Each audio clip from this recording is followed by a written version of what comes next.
I think that some recruitment agencies probably don't do themselves justice. I think the better agencies that companies tend to like to deal with them, including Specsavers, are probably those that want to build a long-standing relationship with.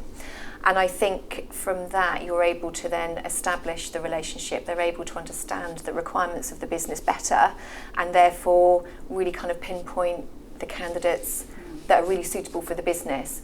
I think sometimes agencies probably don't do themselves justice when they probably pick up the role and tend to throw a lot of candidates at an employer hoping that maybe one of them might stick. I would like to think the professional agencies, especially from a technical side, can actually get it right and understand what the needs of the business are and actually understand the needs of the role and really understand the requirements, the timelines, and really sort of spend time in building up that relationship with the recruiter that's working in-house and really understand the future aspects of the business and the direction that that's going in, not just about the actual job. As an employer, if you want to get great candidates for jobs, you have to invest some time in, like Lisa said, building that relationship with your agencies, helping them to get the right candidates over to you. So it's taking the time to help them understand what it is that you're really looking for. You might just have like a technical job spec, but actually, particularly here at Specsavers, we are as much, if not slightly more, about cultural fit and who the person is and what they stand for and how Absolutely. they operate, necessarily than just what they can offer from a technical perspective. Yeah. So, the agency might send over 10 CVs, which all technically match the criteria that we're looking for. But if you haven't had those upfront conversations about the organisation, the culture, our values, what we believe in, how we want people to be when they work here, then the chances are maybe none of those candidates will be suitable. So I think that's why investing that time up front, that's why it's a bit of a two-way thing, because an employer needs to invest that time and help the agency understand who we are and what it is we're really looking for. Well, I mean, a CV is just a piece of paper, essentially, with a statement, with a list and statements about what the experience is that they've had, the stuff that they've achieved, the skills that they've gained, and what qualifications they might have. I think it's very difficult for a person to bring to life on a piece of paper the cultures and the environments that they've worked in, who they are as a person, and how they can add something to the culture, particularly if they don't know anything about the culture of Specsavers. I mean, to be fair, a candidate and an agency could probably get a lot about us as an organisation from our websites, from our ads, from the stuff that we put out in the media. So there's probably a bit of research they could do. Absolutely. But writing it in black and white on a piece of paper, I think we would struggle to assess cultural fit just from a CV alone. And I think that's part and parcel of having a robust selection process in-house, and I think that's where the agencies can really help, because they have built that relationship up with those candidates, and so they know that personality and that behavioural type of what they're trying to provide to the company. And I think if they're marrying up and understanding what the culture is of the business, that should be a lot easier for them to do, to kind of bring the two together. But I think it's really hard to establish that behaviour of the candidate and the behaviour of the business. So you're never going to always get it right, because I think we're breeding a different type of animal within Specsavers, and just like any other company is. And I think trying to marry those two together is really important. But I sometimes think also it's really quite hard if you're not both singing off the same song sheet. Yeah. Oh, I was just going to add that actually, you can have as robust a selection process as you like, where you've got this fantastic relationship with an agency. They really get our culture. They understand what we're trying to do, the type of person that we want working for us. And, you can go through all of the selection interviews, assessments, whatever it is that you're doing, bring someone in, and they don't turn out to be the person that you thought they were through that selection process. So it isn't just all about the selection process. I think it really helps, but it is a bit of I don't know, it's still a bit of a guessing game once you've offered them a job and they come through. And I guess that's what a probation period is for both parties, really. Absolutely. To understand whether it's the right fit on both sides. But, the selection process is a crucial part of that process. If we as a business are very clear on what we want from a technical perspective and a competency perspective, you've got a good foundation. If you're then reiterating that back to the agency and really highlighting some of those important aspects that what we're looking for, then it gives a better stance for the agency to find those right candidates. And if they know their candidate pool really quite well within that area, then that should be fairly straightforward for them. But I think, going back to what Laura said, you're never going to always get it absolutely 100% right. But I think it would put the agency in a better stance if they're able to get a higher ratio of people sending maybe 3 or 4 really good candidates through that they've been able to marry up, as opposed to high volume and lower ratio in converting some of those to maybe a face-to-face interview. Yeah. I think just to add to that, there's a piece around if they really know the organisation and they've really taken some time to build that relationship with us, they actually might be able to influence us in terms of changing our view on what we might need. So they might come across a fantastic candidate who they think from a cultural fit would be absolutely spot on. They're the type of person who's going to really bring something different to Specsavers, but they might not tick every single box on our job description. That's where I think when you've got that really good foundation of a relationship, they could almost influence us to say, well, we know what you've got in the team at the moment. We know you're looking for all of this. We really think this person is going to add something different. And yes, they might not have everything, but the technical side of it can be trained, it can be taught, you can do qualification, you can upskill people. The cultural bit, it's very difficult to change somebody's personality or the way that they operate. Absolutely. So I think, having that really solid relationship, having mutual trust and respect and understanding can sometimes change what we're looking for, or maybe we take a slightly different approach as an employer, and we trust their view and their opinion, so we look at that person and we bring them in, and then they actually might be an absolute high flyer. So I think that relationship piece is really important. Very important, and I think that's where it can work extremely well. But I think that's all about building on that relationship and having that longevity in order that you kind of know that you can approach those sorts of issues with an employer. And I think that's where it can work really, really well, is when you're able to say, actually, we don't have this, but we have this because this is the state of the market at the moment, and kind of add a little bit more granular to that sort of challenge, and that argument will certainly put it in a better stance in terms of building up that relationship. I think from an IT perspective, I think we have to have a really good, robust PSL. There are a lot of agencies out there, and I think they're all clambering for the same thing, which is to be on everybody's PSL.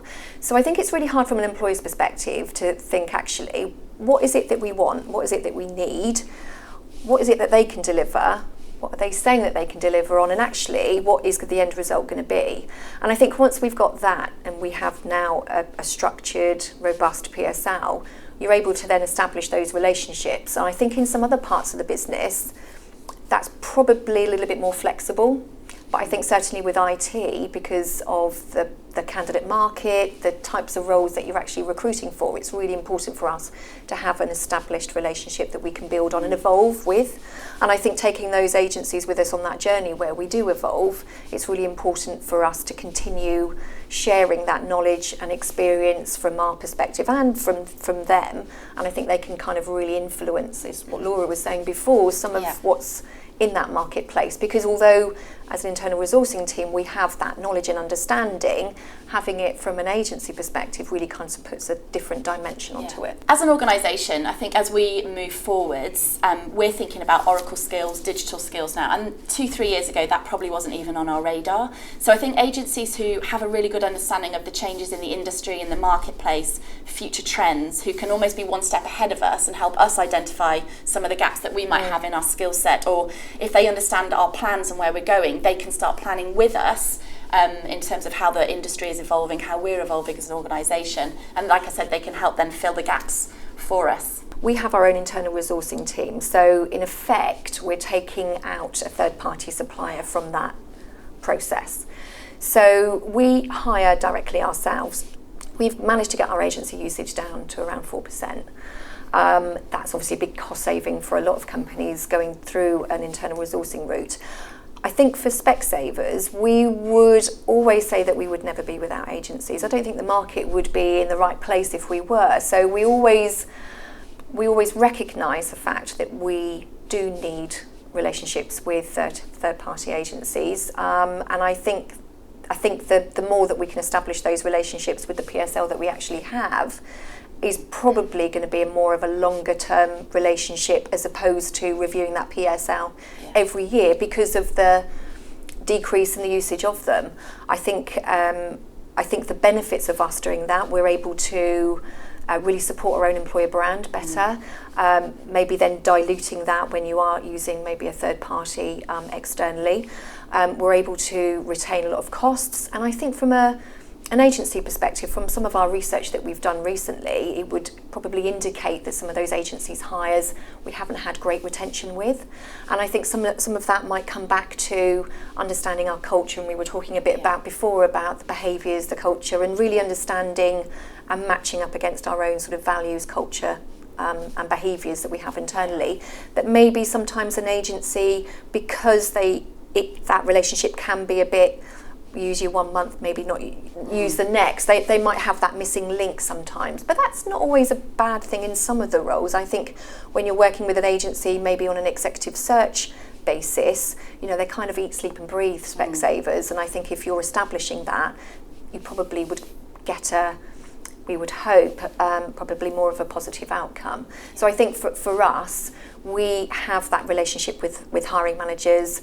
We know what they're looking for. We know because we live the culture, we live the values, we live the behaviours, and that really puts us in probably a more of a positive light in knowing and understanding what our current needs are and our future needs. And I think having that business approach and partnering approach with the HR team as well as the business, we're really able to get involved with our future needs. And I think working in partnership, but it's a really good point in terms of, from what Laura was saying before, about taking, once we know what we're looking for, coming up with our future resourcing plans, we can actually get agencies on board, the ones that we do use, at an earlier point. So at least we can actually be more proactive, as much as you can be in the recruitment world, to identify where we think we might have that skills gap, because we already know what's in the business, we know what our succession plan looks like, and it's really looking at how and when we might need third-party assistance to help us out with that skill shortage. I think particularly with some really technical skills, where maybe as an in-house recruitment team, sometimes to improve the candidate experience, you've got to be able to talk in the same language as the candidate, and maybe, no disrespect to you, Lisa, you're not a technical person. You sometimes need that sort of translator, which is where you need to be a bit flexible around your PSL sometimes as well, and maybe go off your PSL if you've got a really niche technical role that you need to fill. You need to find the right agency to help you do that, and also to translate between the candidate and the organisation. What does that really mean? What are you really looking for? So, you would never think that a direct resourcing team would probably be able to do that as quite so effectively as a sort of niche specialist agency. So I think the candidate experience from that perspective is quite important. What we haven't established is probably those that haven't been retained where they were in terms of high performer or low performer. And I think until we were able to establish that, it would probably tell us that answer. So I think now we all know that the longevity in a role is probably shorter than the jobs for life. So we know that people are probably staying around maybe 3 to 4 years. So on our research at the higher level, we're looking at people being here for 12 to 24 months from an agency perspective, whereas our expectations might have been longer. But what it's not telling us is what that end piece is in terms of whether they were a high performer or a low performer. And that might give us that indication of whether they were a high performer and they literally just want to get to their next career level, and maybe the business wasn't able to accommodate that. So that's the kind of the missing link for us at the moment. I think there's a role that the BCS can play in terms of helping partnerships between organisations and agencies. I don't know what that might look like, but some, coming along to events, where you bring employers and agencies together and maybe facilitate mutual discussions around the challenges that we're all facing, because fundamentally we're all trying to achieve the same thing, which is to place great candidates in great organisations, and for that for them to have sustained performance. So we're all after the same goal. So I think the BCS sets clear standards around roles, performance, frameworks around capability. We use the Sophia Plus framework, for example. We're just implementing that now. So it's definitely got a lot of knowledge and experience that it can bring to those conversations. What else it could do, I'm not quite sure. I'd be interested to find out. I think if you had your wish list, and I'm talking probably from doing the role that I do, the candidate experience is so crucial. I think I've been in the candidate market before where I've seen a job and I want to apply for the job, and I know they have an internal recruitment team, and there's just no way in. You've emailed them, you've applied during the website, there's no contact number, you try through the switchboard, can't get through, and you give up. And the same with an agency. I think the agency route is no dissimilar. I think you apply for the role, you have a conversation with the consultant, they sound really energetic about it, and they never come back. And I think it's so crucial doing the role that I'm doing now. You're very aware about the real feelings of people. You're dealing with people that are really, either A, really keen to look for their next role. They've identified the company that they want to work for. They're really enthusiastic about learning more about the business and about the job. So when they actually apply, you kind of have the decency to go back and outline quite clearly some constructive feedback, because for them, they need to be able to understand what that is and able to, for them to move forward. I think if you're sourcing somebody directly and we've gone out and knocked on their door in that lovely passive talent pool, you get them interested and then they might not hear back from you. And actually you're really leaving an impression for that candidate about A, your company, about B, your process, and actually if they were looking for a company, would they now be on would you be on their list? I very much doubt it. So it's really, really, for me, it's really critical from a candidate expectation that you actually get it right. And you're not always going to get it right. You know, there are going to be times when, you know, you haven't got back in contact at the time that you said you would. But I think even actually following through and really trying to tie those pieces up is really important for a candidate. And I think it can go, because you never know from a networking perspective. I mean, they always say that you're always going to tell somebody else if you've had a really negative experience, not so much if you've had a positive experience. And I would hope that not only from a Specsavers perspective, but from a lot of companies, they would like to feel that candidates would go away with a warm, fuzzy feeling, knowing that even if they didn't get the job, that they've had a really good expectation and a really good experience. Thank you.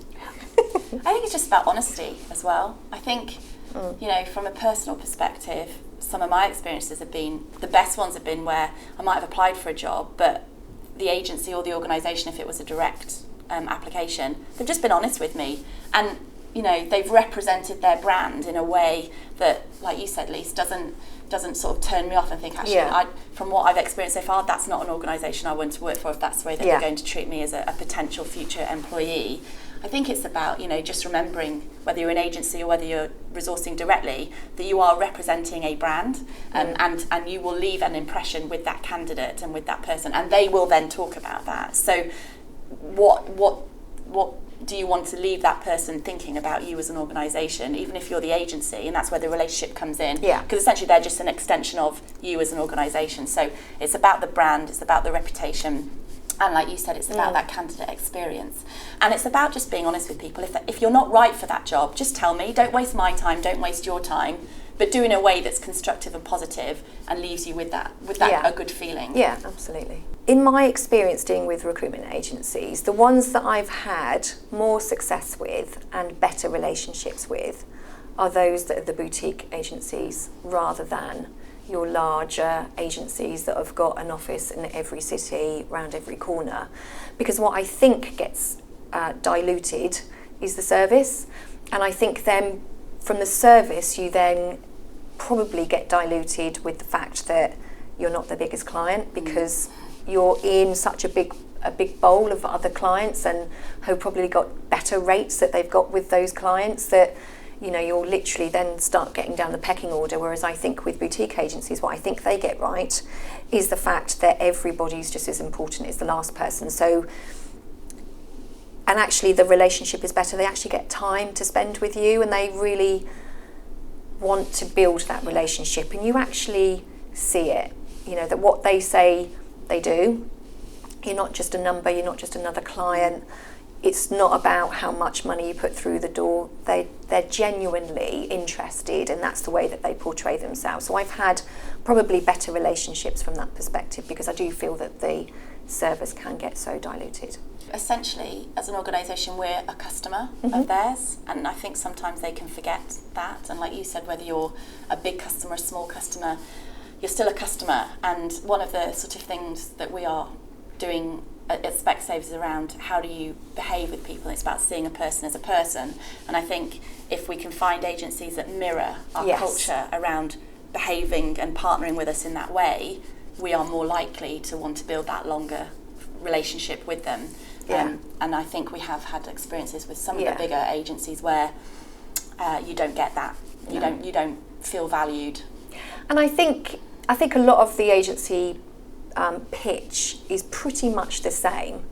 So when you meet with an agency, you're going to get this is our annual reports, this is where we are, this is the client list and everything else. But I think sometimes what gets missed is tell me about the company, tell me about Specsavers. It's kind of that normal traditional sales pitch.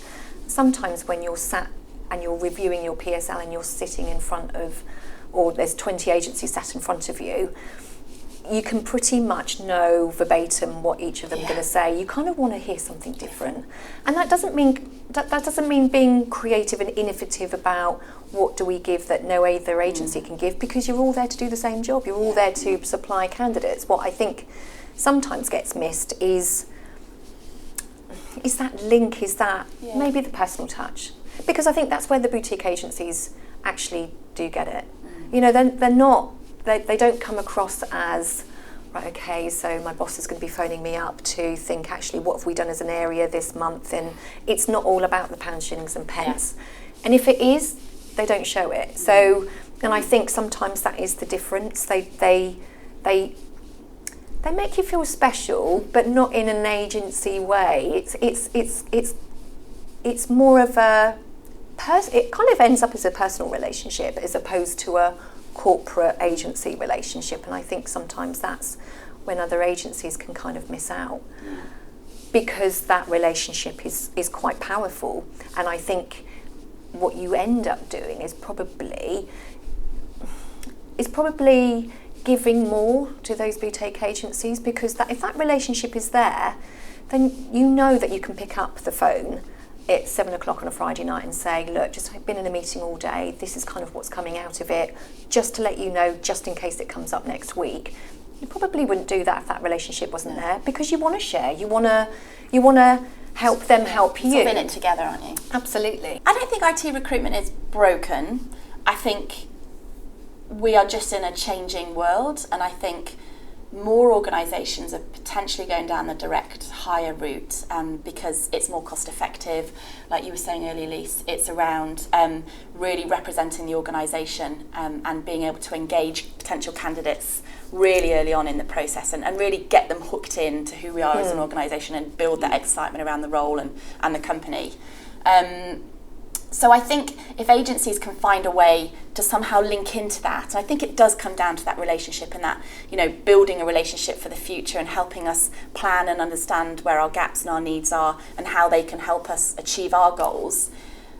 If they can add the value in that space, I don't think it's broken. I think it just needs to move on, and I think they need to recognise that we're in a bit of a different world now, and it's not just about throwing candidates at organisations, because we're operating differently and we're under different challenges. So them understanding that, I think, is where they can add the value. And I think understanding some of our processes. So from an annual perspective, we as business partners, we work very closely together.